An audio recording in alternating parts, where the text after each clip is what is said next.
Le Covid-19 continue sa propagation et force les gouvernements à trouver des alternatives.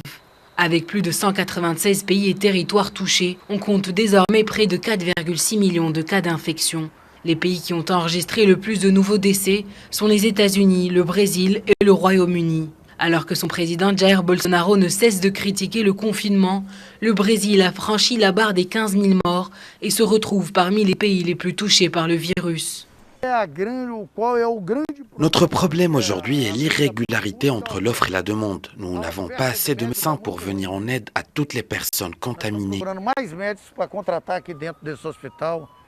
En Europe, le Royaume-Uni reste le pays comptant le plus grand nombre de décès. Après le premier week-end d'allègement des mesures de confinement des Britanniques, leur gouvernement envisage de rouvrir partiellement les écoles dès le début du mois de juin.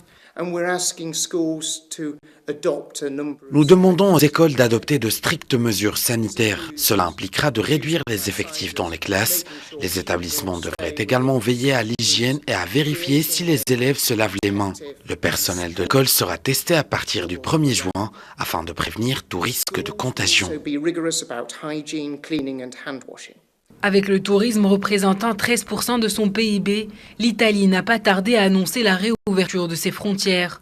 Le gouvernement italien a également annoncé la levée de la quarantaine obligatoire pour les visiteurs étrangers. En Allemagne, c'est un autre niveau d'allègement des mesures de sécurité qui a été atteint. Le championnat allemand de football, la Bundesliga, a repris sous les yeux de millions de fans, même si les règles préventives mises en place pour les joueurs demeurent très discutables.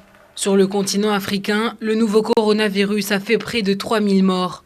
Les pays les plus touchés après l'Afrique du Sud sont l'Égypte et l'Algérie. Afin de coordonner leur réponse à la pandémie, les 194 membres de l'Organisation mondiale de la santé se réunissent ce lundi.